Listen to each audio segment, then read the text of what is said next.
Successo esterno brillante dell'Ostia Mare di Giuliani che batte il purificato di Fondi, il Fondi, padrone di casa, allenato da Davide Pucci per 0-3, complice il gol immediato da parte di milanesi, il raddoppio siglato da Scribano e lo 0-3 nel finale con Sannino, 20 secondi di gara e milanesi, il numero 9 dell'Ostia Mare, deposita subito il pallone in rete, 1-0 ed Ostia Mare che inizia praticamente già subito in vantaggio.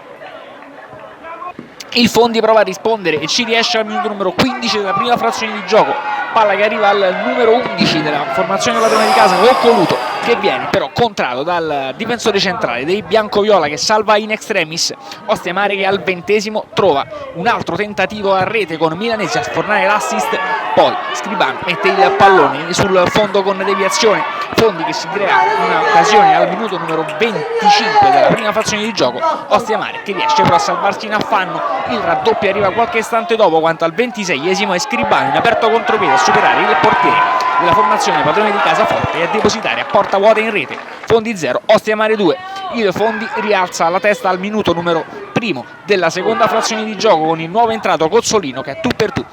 manda il portiere addosso alla sfera, al portiere ospite. Ancora lo stesso viene atterrato al minuto numero 15 del secondo tempo. Per il direttore di gara non c'è nulla e lascia proseguire. Ostia Mare che passato lo spavento al 24° tenta un'occasione da fuori, palla alta sopra la traversa, è ancora il numero 10 Cozzolino dare il là all'azione offensiva per il Fondi, sfera per Coccoluto, contrato, palla che arriva allora al numero 9 De Fabritis che prova la conclusione, murato da Romeo.